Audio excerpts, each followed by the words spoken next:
Hi everyone, it's Tuesday and today I will be doing another watercolor speed painting, but it's kind of different since I'm using some markers, color pencils and gel pens to finish this piece. So it will be like a mixed media piece. I love to work with mixed media because it brings a lot of things that you can, work with it even just with one technique. So I love to use different techniques when I'm doing my art and pieces like that. So it will be really nice to see and I have enjoyed it a lot. So also it's going to be a funny video because the sketch I'm using for this is a weird and crazy idea that had jumped to my mind while talking about weather with a friend. I have talked about this over the Instagram on past days, and I first passed an ink sketch and then later on the weekend while I was working on the video, I passed a watercolor piece of the whole image, and everyone will say like it was about oranges and things like that, but it was not about oranges, and it was an even crazy idea that I had come with. But I really like how it turned out at the end, so I hope you enjoyed it as much as I did while painting it. And here it is, everyone, the Florida State as a human being. So let's get started. I normally sketch and ink on the watercolor pad because it feels more easy for me to do it that way, and then when I'm going to actually start painting, I rip the page up and put it in a hard surface and start working on it.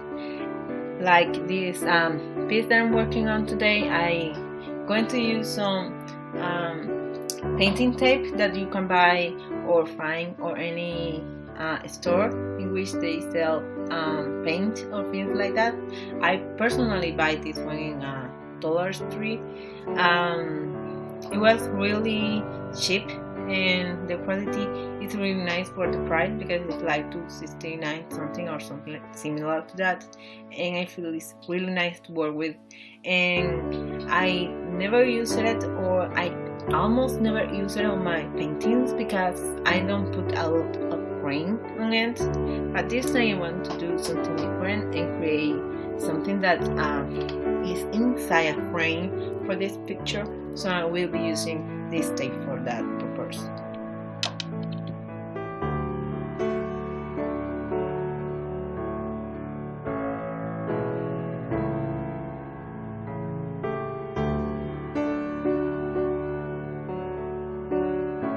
I will start drawing now with my Prismacolor skin marker.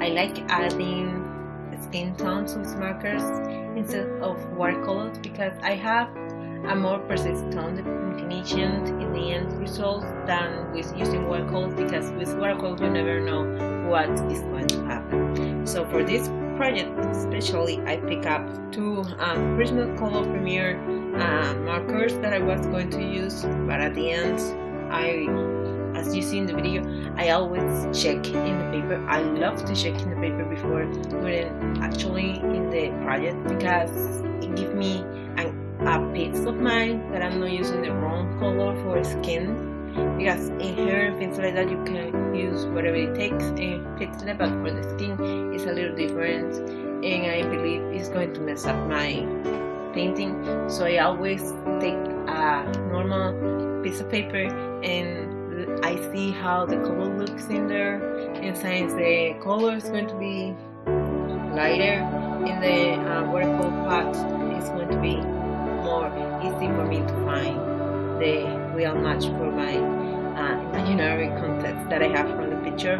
For example, in this picture I was going to use Prismacolor Premier Sand, that is number PM78 or PM70 in case I mistake the name for the number, and I use instead of that Prismacolor Premier Bright Brick Beige, that is PM78, and I use this one instead because it gives the toner that I want to use for Florida, and also it's not too dark because I don't want it to make it too dark or too light for this project, so I use this one.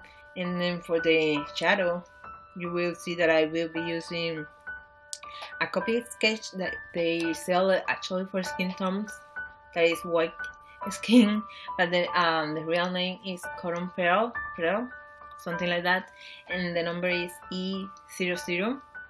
And it's a really nice copy marker because once the Prismacolor is completely dry and you use it, you can put some layers on it and you will see how that comes to it, and it's not too much shadow or too little lights. Okay, so I use these two colors.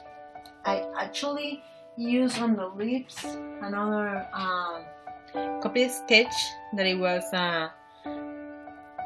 RB13 Tender Pink. I love Tender Pink because it looks so nice in all the lips and things like that. And I use this one for that first, but you will see it later on. Okay, now we will start doing some watercolors palette. Yeah, then let's go.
week I will bring you a review about markers, color pencils, and gel pens, depending on what I normally use and what to expect from cheap or expensive materials. And I will give you some tips and tricks about those specific materials that I use, and I will like to put some links about where I actually buy them. So if you go, you will have a lot of knowledge about these art materials. So see you next week, everyone. That's all for now. Thanks for watching.